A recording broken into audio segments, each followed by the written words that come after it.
good morning guys. Nandito ako sa school. Naghatid ng aking estudyante. Ngayon ay papasok na po ako sa school. Ay papasok na ako sa trabaho ko. Nakahatid ko na sila sa gate.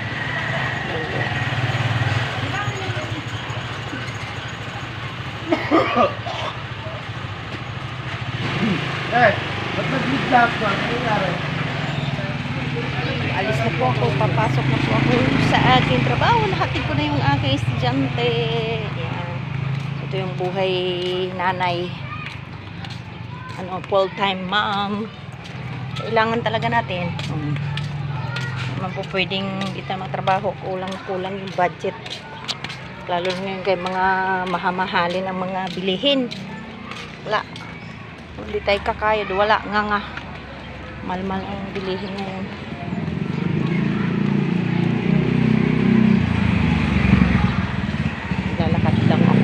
Lalakad lang tayo ngayon kasi wala tayong pamasahe. Magtipid-tipid tayo.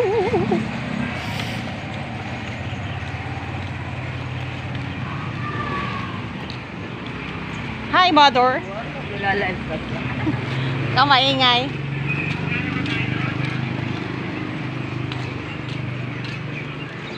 Ito ako sa tiyo.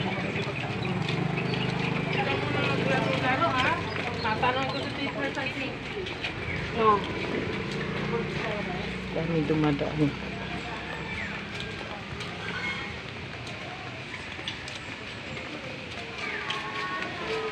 Ayan, maliwanag na ang buhay. Alas 7 na ng umaga.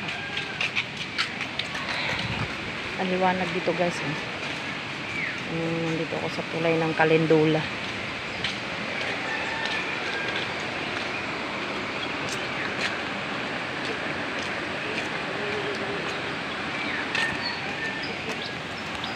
Dumadagong-dong yung tulay. Ga-uga-uga. Maganda, ilog. Maganda na yung hitsura ng ilog dito. Naka-prep-prep na siya. Wow. It was flooding. Maganda na po dito sa amin. Natures. Ang ganda ng paligid namin. Maliwalas. Diba? Ang ganda. Maganda na yung na ito, ilog. Safety na siya. Safe na. Malalim talaga. Thank you guys sa panonood. Thank you. God bless po. Thank you for watching. Bye.